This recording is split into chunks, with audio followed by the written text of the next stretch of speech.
जय हिंद दोस्तों, स्वागत है एक बार पुनः आप सभी का अपने इस YouTube चैनल टॉपर गैलेक्सी में। दोस्तों इस वीडियो पे हम लोग बात करेंगे एक काफी ज्यादा इंपॉर्टेंट डेरिवेशन के बारे में, जो कि आपको होता है धारावाही वृत्ताकार कुंडली के केंद्र पर उत्पन्न चुंबकीय क्षेत्र। ठीक है, तो यहाँ पर हम लोग इसका जो है चुंबकीय क्षेत्र निकालेंगे, जो कि आपके बोर्ड एग्जाम में कई बार यह क्वेश्चन आया हुआ है। तो हम लोग इसको बहुत ही जल्द निकालने वाले। सबसे पहले आपको इसका जो है चित्र समझना पड़ेगा और इसमें कौन कौन सी वो चीजें हैं जिनकी हमें जरूरत पड़ेगी, वो सारी चीजें आप लोग समझ लीजिए। बाकी बहुत ही यह आसान है। देखिए इसमें होता क्या है, सबसे पहले आपके पास एक यहां पर सर्कल, क्योंकि कह रहा है कि धारावाही वृत्ताकार कुंडली, मतलब वृत्ताकार आपकी एक कुंडली होती है। तो देखिए ये जो लैंग्वेज मैंने लिखा है इसको आप अपने हिसाब से लिख सकते हैं, बाकी आपको चित्र को समझना जरूरी है। जैसे यहां पर है कि माना एक आर मीटर, ठीक है, आर मीटर त्रिज्या का एक जो है तार है। जैसे मान लीजिए हमारे पास कोई एक वायर है, जैसे ये हमारे पास कोई एक वायर है, ठीक है। अब इसकी जो त्रिज्या होगी कितनी है, आर मीटर है। तो कह रहा है कि आर मीटर त्रिज्या का तार वृत्ताकार लूप में मुड़ा है, यानी जैसे ये आपका एक वायर है और इसी को हम लोग इस प्रकार से जो है एक सर्किल के रूप में मोड़ दें, यानी कि इसको हम लोग वृत्ताकार बना दें। ठीक है, जब इस प्रकार से हम लोग इसको जो है वृत्ताकार रूप में मोड़ देंगे तो ये आपका देखिए सर्किल बन गया। पहले आपका ये वायर था, ठीक है, और इसी में आपकी धारा जो है बह रही है, यानी प्रवाहित हो रही है, और इसी को हम लोग इस प्रकार से जो है वृत्ताकार सर्किल बना दें। तो यहां पर इसकी कुछ रेडियस होगी, है ना। तो ठीक इसी प्रकार से ये आपका मान लीजिए एक चालक है या तार है और इसी को वृत्ताकार लूप के रूप में मोड़ा गया है। तो यहां पर यही बताया गया है कि मुड़ा है तथा उसमें आई एम्पियर की धारा बह रही है, यानी इसमें जो धारा प्रवाहित हो रही है वह कितनी है, तो आई एम्पियर। जैसे मैंने बताया कि ये आपकी जो ये वायर है इसमें मान लीजिए आई एम्पियर की धारा बह रही है और इसी को हम लोग वृत्ताकार में रूप में मोड़ देते हैं। उसके बाद कह रहा है कि इस लूप के केंद्र पर चुंबकीय क्षेत्र ज्ञात कीजिए। तो यहां पर हमें क्या निकालना, चुंबकीय क्षेत्र जो आप लोग यहां पर देख रहे हैं ये पॉइंट ओ है, इस पर आप लोग वेक्टर बी यानी कि आपको बी निकालना है, जो कि चुंबकीय क्षेत्र होता है।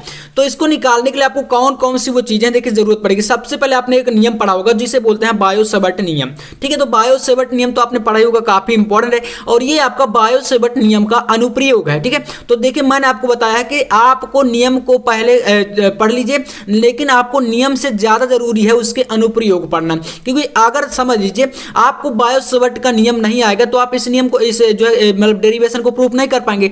तो एग्जामिनर यही समझते हैं कि अगर आपको जैसे मान लीजिए गॉस की प्रमेय आपको आती होगी तभी आप लोग जो है गॉस की प्रमेय का अनुप्रयोग कर पाएंगे।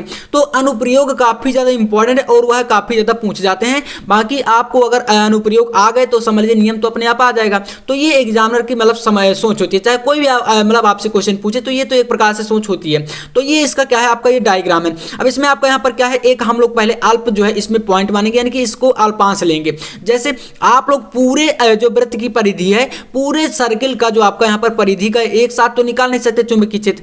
तो इसके लिए आप क्या करेंगे, सबसे पहले एक इसमें अल्प क्षेत्र मानेंगे, यानी कि हमने यहाँ से P और Q जो है इसमें कोई एक खंड मान लीजिए, टुकड़ा मान लीजिए, जो ये पूरी एक आपका जो है परिधि है या पूरा एक वायर है, इसमें आपको एक छोटा सा टुकड़ा लेना है। छोटा सा टुकड़ा का मतलब एक अल्पांश, और इसको हमने यहाँ पर PQ नाम दे दिया। और ये आपकी रेडियस जो आपको R दिख रहा है, तो यानी कि आपको यहाँ पर रेडियस है ये आपकी वृत्त के केंद्र से वृत्त की परिधि तक, है ना। तो यहाँ पर आप जिधर की भी रेखा खींचेंगे वो आपका रेडियस ही कहलाएगा।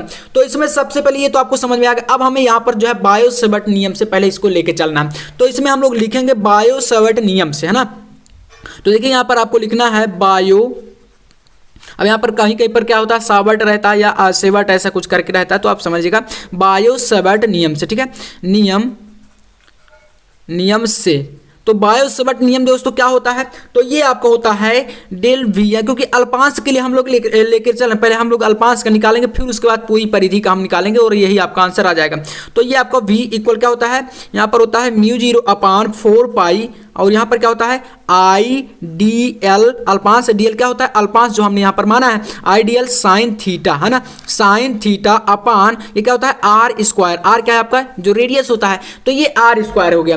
तो ये आपका बायो-सेवर्ट नियम होता है। अब देखिए इसमें दोस्तों जो आपका थीटा है, थीटा कितना डिग्री होगा, तो ये दोस्तों 90 डिग्री होगा। क्योंकि देखिए आप ये समझिए, जैसे मान लीजिए आप जो रेडियस में मिला रहे केंद्र से परिधि पर कोई भी एक रेखा आप डालिए, डायरेक्टली आप रेखा डाल दीजिए, जो आपका यहाँ पर दोस्तों एंगल बनेगा, कौन बनेगा, वह आपका क्या बनेगा, तो ये आपका 90 डिग्री का बनेगा। यानी कि एक जो है आप लोग उसके समांतर रेखा डाल रहे हैं ना, किसी भी परिधि पर किसी भी पॉइंट पर आप लोग केंद्र से रेखा डालिए तो वो आपकी जो है मतलब एक परिधि पर क्या होगी, समांतर पड़ रही है। तो मतलब जो थीटा का मान हो जाएगा वह कितना होगा, 90 अंश हो जाएगा। तो यानी आप लोग यहाँ पर लिख सकते हैं, यहाँ पर थीटा इक्वल कितना होगा, 90 डिग्री होगा। अब जब ये थीटा का मान हमारा 90 डिग्री हो जाएगा तो इसकी वैल्यू आप देखिए क्या निकालेंगे, तो ये आपको हो जाएगा यहाँ पर v इक्वल क्या होगा म्यू 0 अपान 4 पाई और यहाँ पर आपका क्या है इंटू आई डी एल और देखिए साइन 90 हो जाएगा। क्या होगा साइन 90, क्योंकि यहाँ पर थीटा आप लोग 90 डिग्री लिखेंगे और साइन 90 का मान क्या होता है 1 होता है, ठीक है 1 होता है, तो इसलिए पूरा वैल्यू आपका क्या होगा 1 ही होगा, क्योंकि इसमें आप लोग 1 का गुणा कराएंगे तो आपका इतना ही आएगा और बटे में आपका आर स्क्वायर। तो ये हमारे पास निकल के आया किसका, एक अल्पांश के लिए निकल के आया, क्योंकि हमने यहाँ पर जो है डेल लगाया था, मतलब मैंने आपको बताया था शुरुआत में कि हम लोग अल्पांश का निकाल रहे हैं पहले बायो-सेवर्ट नियम का उपयोग करके, है ना। अब अल्पांश का हमने निकाल लिया, अब हमें चाहिए क्या कह रहा है कि धारावाही वृत्ताकार कुंडली के केंद्र पर उत्पन्न चुंबकीय क्षेत्र। तो हम लोग क्या करेंगे इसके लिए जो है कुंडली के केंद्र पर उत्पन्न चुंबकीय क्षेत्र निकालने के लिए सबसे पहले आपको पूरी परिधि पर निकालना पड़ेगा।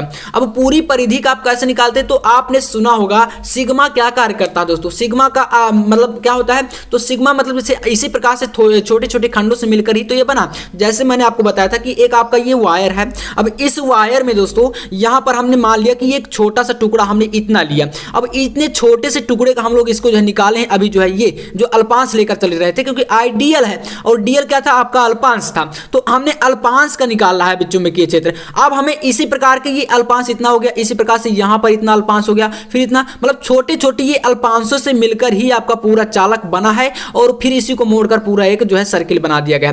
तो इसी प्रकार से ये इतना अल्पांश, फिर इसके बाद इतना अल्पांश और यहां पर मतलब कई सारे अल्पांशों से मिलकर पूरा ये बना है। तो हम लोग क्या करेंगे, हमें तो पता नहीं कितने अल्पांश, तो हम लोग इसमें सिग्मा लगा देंगे, अर्थात हम इसमें कर सकते हैं कि जो हमारा इसमें अब यहां पर हम जो है बी निकालेंगे, क्योंकि अभी तक यहां पर डेल बी था, अभी अल्पांश था, अब हम लोग पूरे का निकाल रहे हैं तो हम लोग यहां पर डेल बी नहीं लिखेंगे यानी बी लिखेंगे। तो ये आपका कितना हो जाएगा, तो यहां पर आप लोग कर दीजिए सिग्मा और इसको ब्रैकेट में आपको कर देना यहां पर क्या म्यू 0 अपान 4 पाई और यहां पर आपका हो जाएगा I D L upon R square, ठीक है ये हो गया। अब देखिए यहां पर सिग्मा हमने लगा दिया तो ये हमारा हट गया, क्योंकि ये हमारा पूरे के लिए निकाल रहे हैं। अब देखिए यहां पर जो डीएल है, डीएल आपका जो सिग्मा लग गया, तो ऐसा डीएल से कई सारे अल्पांशों से मिलकर पूरा ये बना है, तो अल्पांशों से मिलकर बना तो हम लोग पूरा क्या मानेंगे, ये पूरी वृत्त की परिधि है कि नहीं, जी हाँ, क्योंकि ये ऐसे ऐसे कई सारे अल्पांश है, तो ये पूरा अगर निकालना है तो ये पूरी वृत्त की परिधि होगी। तो डीएल को हम लोग यहाँ पर जो सिग्मा लगा दिए, इसके लिए हम लोग यहाँ पर डीएल की जगह पर क्या कर देंगे, डीएल की जगह पर हम लोग कर देंगे 2 पाई आर, क्योंकि आप जानते हैं वृत्त की परिधि क्या होती है 2 पाई आर होती है, तो वृत्त की परिधि हम लोग इसको मान के चलेंगे। तो यहां पर हम लोग इसकी जगह पर क्या लिख देंगे 2 पाई आर लिख देंगे, अर्थात हमारा यहां से जो है ये निकल के कितना आएगा, तो v इक्वल आपका हो जाएगा यहाँ पर, अब ये सिग्मा हम लोग यहाँ पर हटा देंगे तो ये हो जाएगा म्यू 0 अपान 4 पाई और इसका आपका यहाँ पर कितना है आई और डीएल की जगह पर 2 पाई आर और ये अपान में क्या है आर स्क्वायर है, तो आर से आर स्क्वायर कैंसिल होगा, ठीक है यहाँ पर आर बचेगा। इसके बाद यहाँ पर 2 पाई है, तो 2 पाई से आपका यहाँ पर 4 पाई कैंसिल हो गया, यहाँ पर आपका 2 बचेगा। तो इसमें देखिए बचा कितना, तो b इक्वल आपका ये बच के यहाँ पर आएगा निकलेगा v इक्वल कितना म्यू 0 और ये आपका i बचा ऊपर और अपान में क्या 2 है और नीचे आपका ये r स्क्वायर से r कैंसिल हुआ था तो r बचेगा। तो यहाँ पर कितना बचा, तो म्यू 0 i अपान 2 r ये बच के निकला आपका यहाँ पर एक परिधि के लिए पूरा, ठीक है। और यहाँ पर अगर मान लीजिए इसमें फेरों की संख्या भी होगी तब आप क्या करेंगे, तो जितने फेरों की संख्या होगी उतना ही आप इसमें मल्टीप्लाई कर देंगे, यानी उतना का आपको गुणा करा देना। तो हम मान लेंगे कि यदि कुंडली में फेरों की संख्या आपकी n है तो आप इसमें n का मल्टीप्लाई कर दी, बस यहाँ पर निकल आएगा पूरा पूरा। तो अभी हमने इसका पूरा निकाला और यहाँ पर हम लोग लिख सकते हैं कि यदि, ठीक है, यदि